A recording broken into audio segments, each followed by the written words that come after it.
Hello बच्चों, आज हम डिस्कस करेंगे मैग्नेटिक मटेरियल्स। अभी तक मैंने क्या स्टडी किया था? मैग्नेटिक फील्ड की बात की थी। आई वॉज नॉट बॉदर्ड कि वो कौन कौन से मटेरियल हैं जो मैग्नेटिक फील्ड को प्रोड्यूस करेंगे, लेकिन पहले मैंने कहा कि मेरे पास एक बार मैग्नेट है, उसका मैग्नेटिक फील्ड होगा, सारा स्टडी किया मैंने। करंट कैरिंग लूप है, उसका मैग्नेटिक फील्ड होगा, उसको भी स्टडी किया मैंने। आज मैंने मैग्नेटिक मटेरियल्स की बात करनी है। फैराडेज ने यह कहा कि जितने भी मटेरियल्स हैं यूनिवर्स के अंदर, according to Faraday's, all materials are magnetic. All materials are magnetic, सारे ही मैग्नेटिक मटेरियल हैं भाई। कहते हैं लेकिन डिपेंडिंग अपॉन देयर यूज, कि वो कैसे कैसे यूज होते हैं, can be categorised as, depending upon their use, can be your diamagnetic substance, can be your paramagnetic substance, can be your ferromagnetic substance, can be anti-ferromagnetic, or can be ferrimagnetic substance.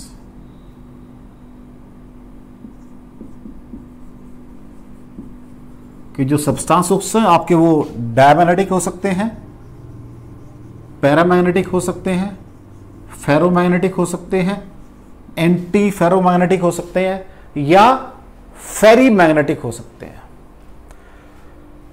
लेकिन हम अपना discussion अभी इन तीन के ऊपर लेकर चलेंगे। अब इनको डिफाइन करने के लिए मेरे पास दो थ्योरीज हैं। एक तो आपके पास वेबर यूइंग थ्योरी, ये दो साइंटिस्ट हैं अलग अलग, और एक है मेरे पास मॉडर्न थ्योरी। बेसिकली जो पहले वाली है वो आपकी क्लासिकल थ्योरी है, और ये आपकी word I can use the word modern electronic theory, modern electron theory. I can use this word, मैं ये वर्ड यूज कर सकता हूं भाई। तो ये बेसिकली आपकी क्लासिकल थ्योरी है और ये मॉडर्न थ्योरी है।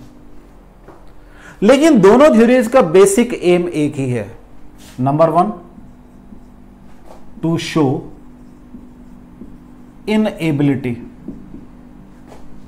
और you can say the monopole does not exist.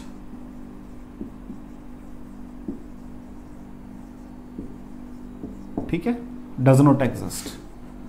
एक तो ये प्रूव करना, दोनों का काम यही था। नंबर टू, सैचुरेशन मैग्नेटिज्म, कि कब आपका मैग्नेटिक मटेरियल में जो मैग्नेटिज्म है वो मैक्सिमम हो जाएगा। अभी हम एक और फिनोमिनन करेंगे, दैट विल बी हिस्टेरेसिस। इसको डिफाइन करना ये भी दोनों का काम था। फिर दोनों का काम ये भी था दोनों की ससेप्टेबिलिटी और परमिएबिलिटी के बारे में बात करना। ससेप्टेबिलिटी और एंड परमिएबिलिटी के बारे में बात करना, दोनों थ्योरी का ये था।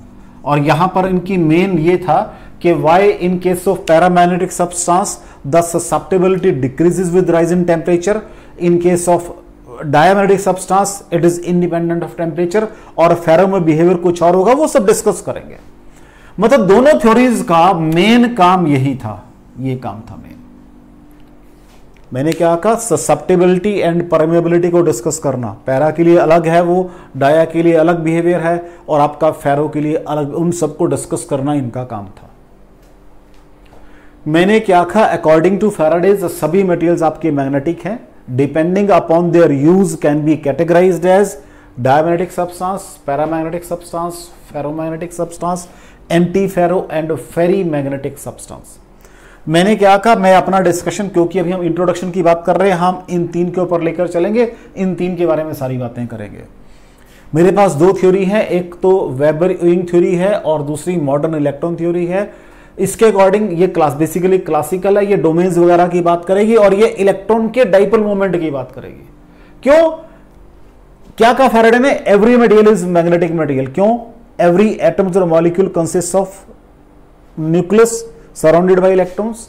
इलेक्ट्रॉन्स रिवॉल्व कर रहे हैं, और हम पढ़ चुके हैं revolving electron is an equal to magnetic dipole, ये पढ़ चुके हैं। बेस वो था, तो वो सारा बेस यहां से निकलेगा। डाया पैरा फेरा का बेस सारा यहां से निकलेगा। ये आपकी मॉडर्न थ्योरी है। तो हम जब थ्योरी पढ़ते हैं आगे चल के, तो हम पैरा और डाया को तो इससे क्योंकि जल्दी समझ आते हैं, और सॉरी पैरा और फेरा को इससे बता देते हैं और डाया को इससे बता देते हैं, तो सारे काम करेंगे बीच में आगे चल के। तो मुझे पढ़ना क्या है सबसे पहले तो मैंने ये क्लियर, लेकिन इसको पढ़ने से पहले मुझे कुछ चीजें क्लियर होनी चाहिए कि भाई व्हाट इज मैग्नेटाइजिंग फील्ड, भाई कौन सा फील्ड है जो आपके उसको मैग्नेटाइज करेगा मटेरियल को।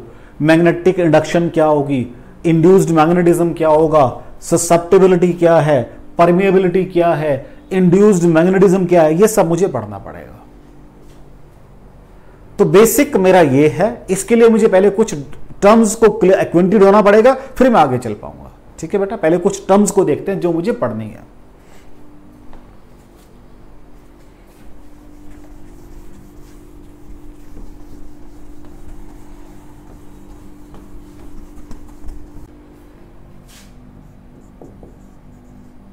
Few terms related to magnetic properties.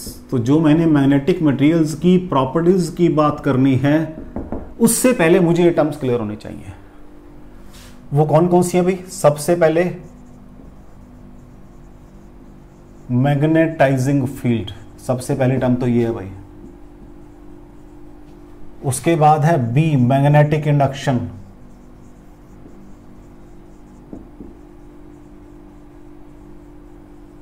उसके बाद है परमिएबिलिटी।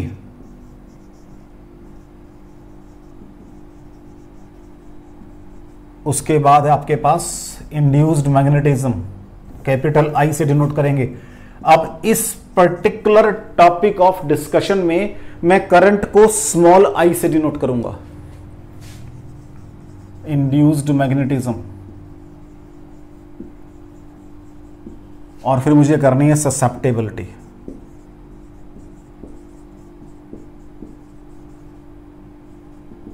ये मुझे टर्म्स डिस्कस करनी है भाई। कहता है अगर कोई सब्सटेंस है, अनमैग्नेटाइज्ड है, मैंने उसको मैग्नेटाइजिंग फील्ड में रख दिया, सब्सटेंस गेट मैग्नेटाइज्ड।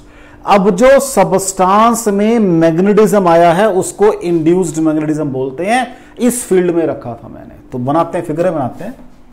मैंने कहा भी चलो मेरे पास एक ये फील्ड है, ये एक फील्ड है, थोड़ा सा इसको और लेंथी कर देता हूँ, स्पेस यूज कर लेता हूँ मैं इस साइड वाला। ये मेरे पास एक फील्ड है, इसको H बोलते हैं, दिस इज मैग्नेटाइजिंग फील्ड। जब मैं इस फील्ड के अंदर कोई मैग्नेटिक मटेरियल रख दूंगा, तो मैंने फील्ड में मैग्नेटिक मटेरियल रख दिया, ये मैंने मैग्नेटिक मटेरियल फील्ड के अंदर रख दिया। The substance get magnetise in the direction of field, means उसका ये साउथ पोल बनेगा, ये नॉर्थ पोल बनेगा, तो उसमें फिर अपनी ड्यू टू इंड्यूस्ड मैग्नेटिज्म लाइनें बन जाएंगी भाई। चेक कर लो जरा, कोई डाउट हो आपको? इसका मतलब ये जो इंड्यूस्ड मैग्नेटिज्म सब्सटेंस के अंदर है उसने पूरे फील्ड को मॉडिफाई कर दिया है। ये this is your figure B, इसको फिगर ए बनाता हूं मैं, एक फिगर और प्लॉट करता हूं। अब ये आपका सब्सटेंस है जो रखा था आपने, ये साउथ पोल, ये नॉर्थ पोल। ध्यान से देखना, यहां पर लाइनें देखो एक दूसरे को अपोज कर रही हैं, तो यहां पर फील्ड क्या हो जाएगा, नीचे जाके तो फील्ड पैरेलल रहेगा, और यहां फील्ड ऐसे मॉडिफाई हो जाएगा, कम हो जाएगा फील्ड, और फील्ड जो आपका सब्सटेंस के अंदर से ज्यादा हो जाएगा, लाइक दिस। तो ये फील्ड आपका मॉडिफाई हो गया भाई। ऐसे ही ऊपर भी, तो दूर तो रहेंगे ये, बाकी इधर की बात करोगे तो ये लाइनें आपकी ऐसे हो जाएंगी। तो फील्ड आपके इंड्यूस्ड मैग्नेटिज्म ने मॉडिफाई कर दिया। ये फिगर सी है आपकी। पहले तो ये अंडरस्टैंड करना पड़ेगा मुझे। मैंने क्या कहा, ये मैग्नेटाइजिंग फील्ड था, इसमें सब्सटेंस प्लेस किया, योर सब्सटेंस गेट मैग्नेटाइज्ड। जैसे ही सब्सटेंस मैग्नेटाइज होगा उसकी अपनी लाइन ऑफ फोर्स बन जाएंगी, क्योंकि मैग्नेट बन गया, तो वो आपके ओरिजिनल फील्ड को ऐसे मॉडिफाई कर देंगे। तो फील्ड देखो यहां पर अपोज कर रहा था, तो यहां फील्ड ऑलमोस्ट जीरो हो गया, नीचे रह गया फील्ड आपका, ऐसे ऊपर यहां फील्ड मैंने जीरो बना दिया है, लाइक दिस। ठीक है बच्चा जी, ऐसे थोड़ा सा इसको और कर देता हूँ मैं, कोई दिक्कत नहीं है, लाइक दिस, और ये ऊपर से स्ट्रेट लाइन। तो ये फील्ड आपका मॉडिफाई हो गया है field. This is figure C, this is figure B, कोई डाउट हो बच्चा? अब मुझे ये, जब मुझे एक पिक्चर समझ आ गई है, अब मैं इनको 1 by 1 डिफाइन करूंगा। अब मैं इनको 1 by 1 डिफाइन करूंगा। लो जी, सबसे पहले magnetising field.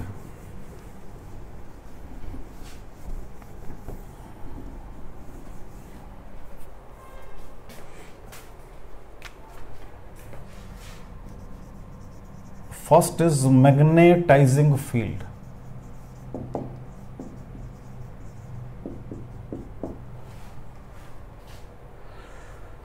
The field in which if a magnetic material is placed induces magnetism in the material। तो ये वाला फील्ड, अगर मैं किसी मैग्नेट को प्लेस करता हूं, किसी मैग्नेटिक मटेरियल को प्लेस करता हूं, तो उसमें ये मैग्नेटिज्म इंड्यूस कर देता है, तो that is magnetising field. It is denoted by H and given as H is equal to N into I।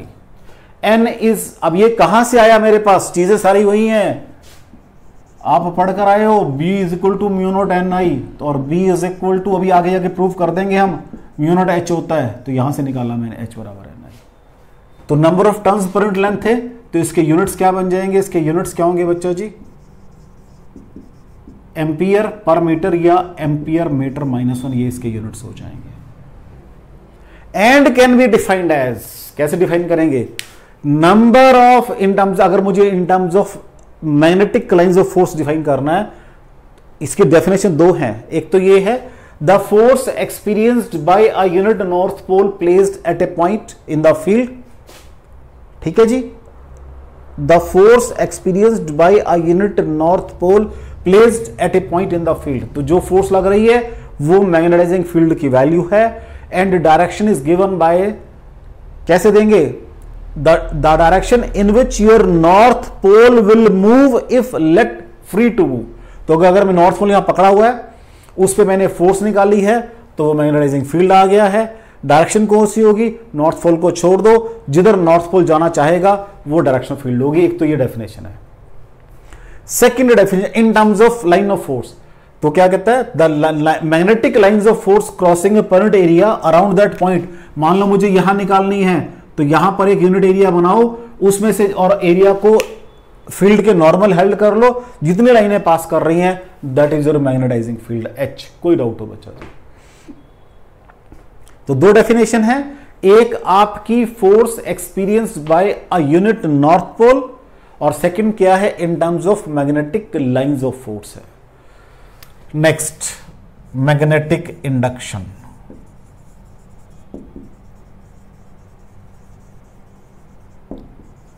B क्या होगा जी, अगेन ये क्या है, ये हमेशा मैग्नेटिक मटेरियल के अंदर होता है। वैसे अभी तक हमने बात नहीं की थी, मैग्नेटिक मटेरियल के अंदर होता है। तो ये क्या कहता है, it is the line of force crossing पर unit area around a point in the material. तो ये इस पॉइंट के ऊपर, यहां पर, तो यहां पर एक नॉर्मल यूनिट एरिया हेल्ड करो, ऐसे जैसे यहां किया था, उसमें से जितनी लाइनें क्रॉस कर रही हैं, दैट इज मैग्नेटिक इंडक्शन। और अगर आपने इसको in terms of force define करना है, तो again a unit north pole placed at a point in the magnetic material, जितनी फोर्स लगेगी that will be your magnetic induction. इसके यूनिट्स क्या होंगे, बी के यूनिट्स क्या होंगे, आप पढ़कर आए हो, वेबर पर मीटर स्क्वायर और टेस्ला, ये दोनों यूनिट्स पढ़कर आए हो भाई। कोई डाउट हो बच्चा आपको, चेक कर लो, वेबर पर मीटर स्क्वायर और टेस्ला दोनों पढ़कर आए हो यूनिट्स आप। Next, permeability mu, permeability, the ability of the medium to permit the passage of magnetic line of force through itself. The ability of medium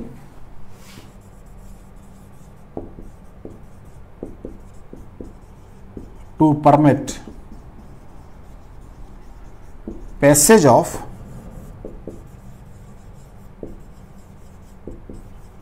magnetic lines of force through it. ठीक है जी। अब इसको major कैसे करते हैं?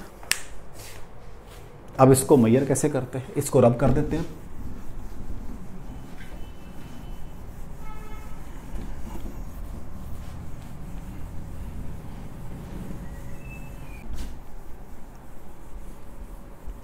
लो जी, what is mu B by H, ऐसे मेजर करते हैं अभी इसको,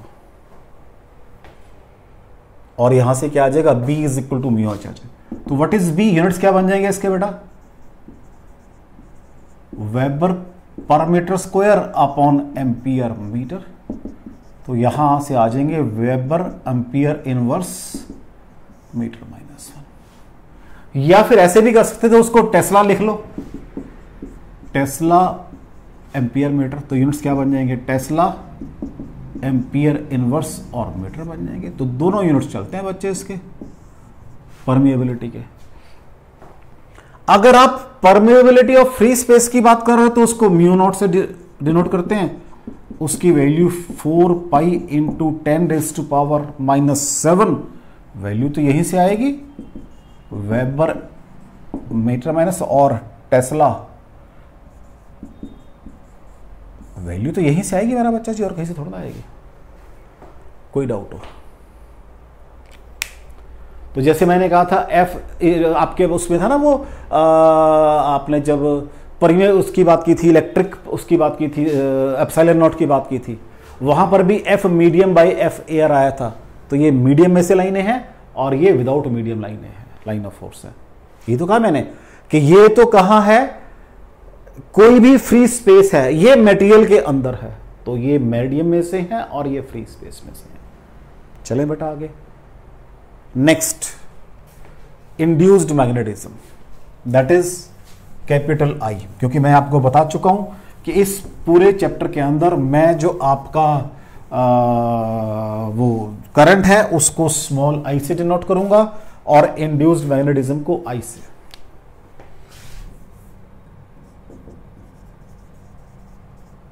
इंड्यूस्ड मैग्नेटिज्म, और इसका एक और नाम है इंटेंसिटी ऑफ मैग्नेटाइजेशन। इसका एक और नाम है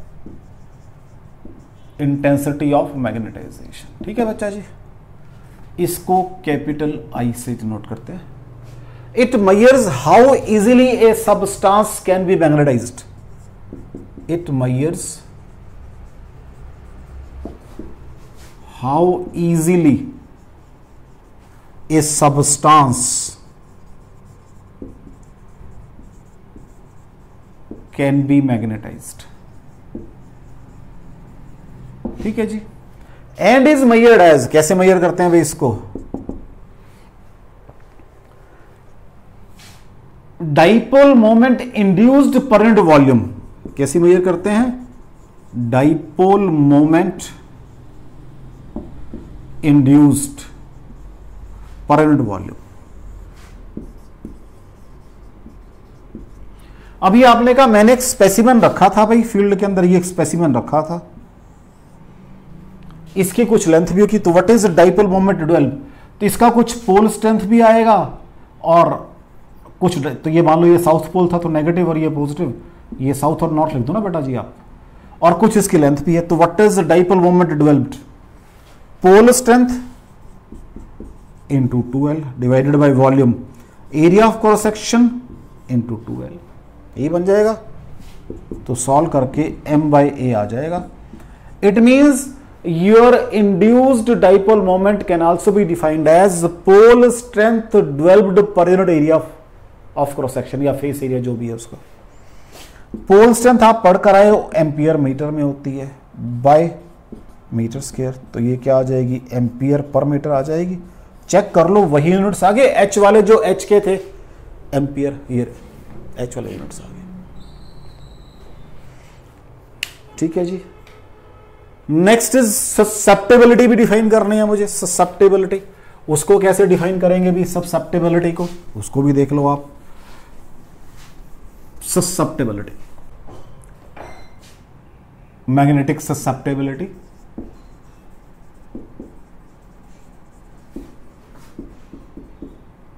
susceptibility, राइट बेटा जी, इसको जाई से डिनोट करते हैं.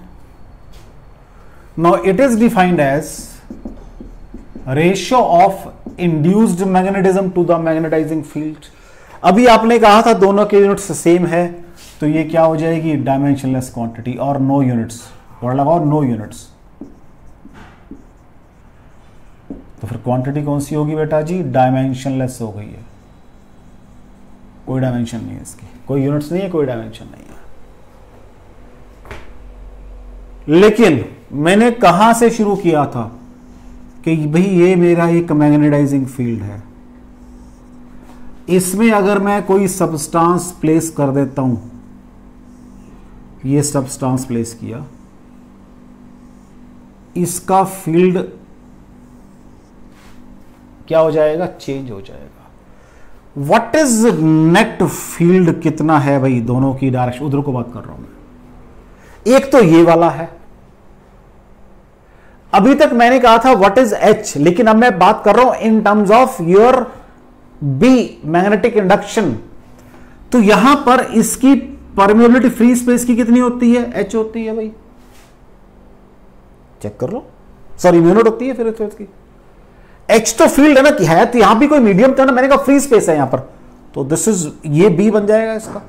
अब ये जो इंड्यूस्ड हुआ है प्लस म्यू नॉट आई, ये इंड्यूस हो गया इतना, देख लो, वो डाउट हो उसके अंदर, इस स्टेप में वो डाउट हो. दोनों सेम डायरेक्शन में हैं, इसलिए मैंने सबको ऐड कर दिया. तो यहां से व्हाट इज बी, क्योंकि दोनों सेम डायरेक्शन में है, एच प्लस आई आ गया. अब मैंने सारी इक्वेशन को एच से डिवाइड कर दिया, तो what is B by H is equal to mu naught 1 plus I by H. कोई डाउट हो बच्चा जी, what is B by H, ये बन जाएगा mu by mu naught is equal to 1 plus chi बन जाएगा. चेक कर लो बच्चा जी, चेक कर लो. इसको बोलते हैं रिलेटिव परमिटिविटी, तो mu R is equal to 1 plus chi. ये रिलेशन भी निकाल दिया मैंने आपस में, म्यू म्यू नॉट और जाई के बीच में, कोई डाउट हो. मैंने कहा दिस इज मैग्नेटाइजिंग फील्ड, पहले एच नाम दिया मैंने, पहले मैंने लाइनों की बात की सिर्फ, लेकिन ये कहीं बना रखा किसी मीडियम में होगा. अब वो मीडियम एयर है, मुझे क्या पता, मैंने कमरे में बनाया, जिस कमरे में एसी चल रहा था वहां तो टेम्परेचर कुछ और है, फिर तो उसका कुछ क्या होगी, परमेबिलिटी होगी. तो this is magnetic induction over here. Now this is magnetic induction पहले वाली प्लस इसकी मटेरियल वाली, ये टोटल इंडक्शन यहां पर ये है. कोई डाउट हो बच्चों आपको? एक दो न्यूमेरिकल करते हैं, थोड़ा सा और क्लियर होगा. न्यूमेरिकल देखो, चीजें हमेशा न्यूमेरिकल से क्लियर होंगी, चीजें आपको हमेशा न्यूमेरिकल से क्लियर होंगी. कोई डाउट हो बच्चा जी? मैंने पहले इसको नाम मैंने कहा था line of force, force that is magnetising field, उसमें सब्सटेंस प्लेस कर दिया तो फील्ड चेंज हो गया, तो मैंने कहा था ये फील्ड एच है, इसको एन आई. लेकिन जब मैंने आज बात की, मैं अब यहां पे मैग्नेटिक इंडक्शन की बात कर रहा हूं, तो जब मैग्नेटिक इंडक्शन की बात करूंगा तो मुझे मीडियम की परमिएबिलिटी भी काउंट करनी है. तो जब तक मैंने सब्सटेंस नहीं रखा, इंडक्शन सिर्फ ये वाली है. जैसी सब्सटेंस रख दिया, इंडक्शन ये वाली ऐड हो गई है, बस. ठीक है बच्चा, चले आगे.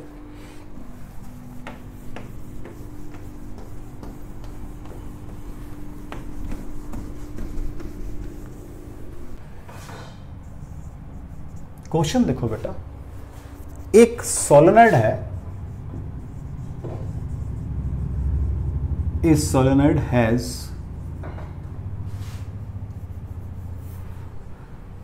Relative permeability 400. ठीक है, मैंने करंट पास किया इसमें से 2 एम्पियर का, स्मॉल आई,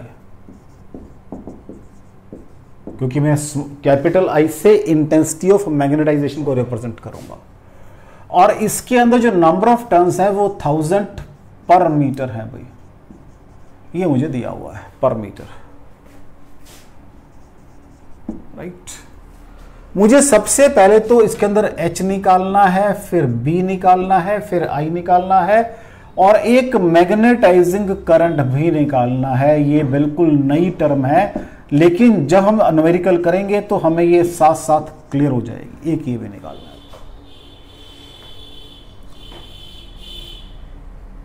सबसे पहले H, मुझे पता है ये तो N इंटू आई होता है, ये तो सीधा सा फॉर्मूला है। N कितनी है 1000 है और इंटू 2, तो 2 इंटू 10⁻³ एम्पियर पर मीटर। कोई डाउट? ये तो सीधा है बिल्कुल। B, क्योंकि अगर मैंने पढ़कर आया हूं फॉर्मूला म्यू नॉट एन आई, जब इनसाइड द सॉलिड क्या था, एयर थी, लेकिन यहां पर रिलेटिव परमिटिविटी दी हुई है, इट मींस अंदर एयर नहीं है, कोई मीडियम है, तो ये है। इसको भी स्मॉल आई कर रहा हूं। ये मुझे पता है H होता है, तो what is mu, that is mu naught mu R into H. क्योंकि अभी मैंने लास्ट आर्टिकल में किया था म्यू बाय म्यू नॉट को मैंने म्यू आर पुट किया था जब रिलेशन की बात की थी, तो यहां से what is mu, mu naught mu R आ जाएगा। So what is B, mu naught 4 pi into 10⁻⁻7 into 400, H कितना आ गया 2 इंटू 10⁻³ सॉल्व करके बन जाएगा 4 into pi into 4 into 2 into 10⁻⁻²। Check कर लो भाई, ये -7 है, ये 2 ये हो गए, 3 ये 5 हो गए, ये हो जाएगा 32 इंटू 3.14 इंटू 10⁻, ये सॉल्व करके रफली 100 आ जाएगा भाई। तो 100 से 100 कैंसिल, तो 1.0 टेस्ला आ जाएगा रफली। ये आपका बी आ गया भाई, तो आपने बी भी निकाल लिया है। अब निकालना है आई। अभी आपने पढ़ा है B is equal to mu naught H plus I, क्योंकि अगर मीडियम लगाओगे तो मीडियम की बात करनी पड़ेगी। सारी आपने फील्ड उसके लिए बेटा बी ने, सारे ही आपने फ्री स्पेस के लिए तीनों, क्योंकि वो बी पूछ रहा है आपसे। लो जी, तो what is B by mu naught is equal to H plus I. What is I, B by mu naught minus H. What is B, B कितना निकाला आपने 1, mu naught 4 pi into 10⁻⁻7 minus H. H कितना है बच्चा जी आपका 2 into 10⁻³ तो मैंने इसमें से 100 अलग कर दिया, 10⁻5 अलग कर दिया, 4 इंटू 3.14 कर दिया, माइनस 2 इंटू 10⁻³ कर दिया। तो नीचे क्या बन जाएगा 100 डिवाइडेड बाय 12.56। ठीक है जी, तो 12.5 आ गया रफली, 8 मान लो इसको रफ सा। तो वैसे एग्जैक्ट सॉल्व करोगे तो ये अभी मैं कर देता हूं, और इसको मैं कर रहा हूं आराम से देखना बेटा 0.02 इंटू 10⁻⁵। कोई डाउट हो तो ये सॉल्व करके 7.95 आएगा इंटू 10⁻⁵। 7.95 इंटू 10⁻⁵ माइनस 0.02 इंटू 10⁻⁵, तो ये 7.93 इंटू 10⁻⁵। ये आपके पास इंड्यूस्ड मैग्नेटिज्म आ गया भाई। कोई डाउट हो बच्चा जी, ये आपके पास इंड्यूस्ड मैग्नेटिज्म आ गया, चेक कर लो। अब वो कह रहे हैं मैग्नेटाइजिंग करंट कितना, इसका मतलब क्या है? इसका मतलब ये है कि आपने अभी पहले थ्योरी ये पढ़ी कि शुरू में क्या थी, ये लाइनें थी भाई।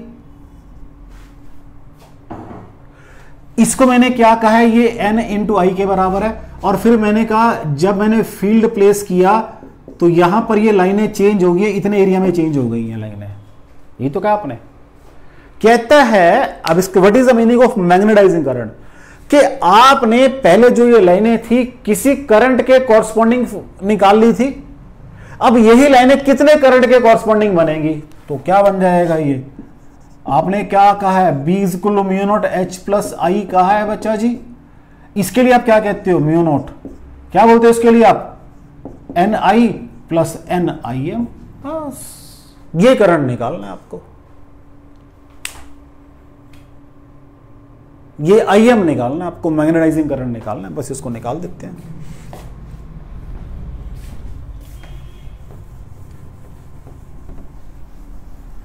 आपको क्या निकालना है, मैग्नेटाइजिंग करंट निकालना है, उसको निकाल देते हैं।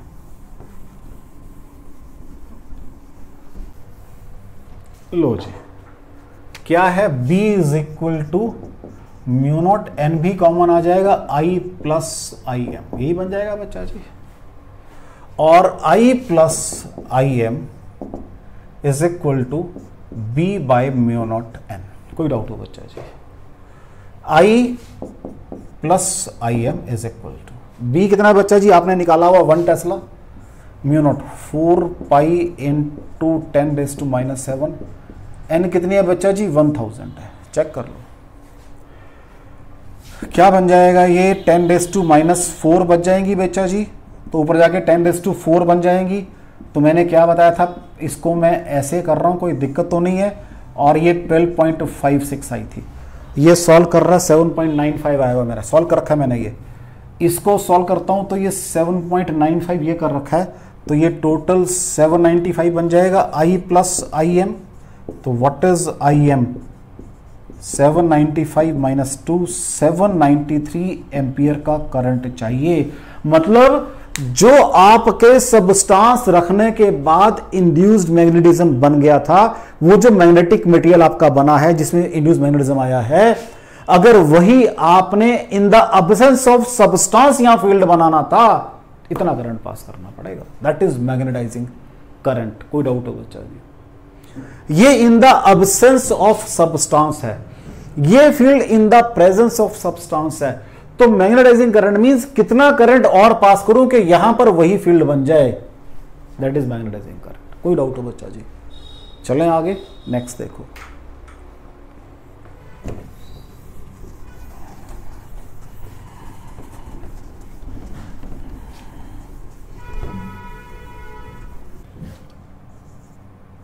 लो जी, एक क्यूब है जिसका साइज है क्यूब ऑफ साइज 1 सेंटीमीटर। जब इसके ऊपर हमने 6 इंटू 10⁻⁴ एम्पियर पर मीटर का फील्ड लगाया, तो इसके अंदर 20 इंटू 10⁻⁻6 एम्पियर मीटर स्क्वायर या जूल पर टेस्ला की डाइपोल मोमेंट आ गई है। ये डाइपोल मोमेंट आ गई है, दिस इज डाइपोल मोमेंट।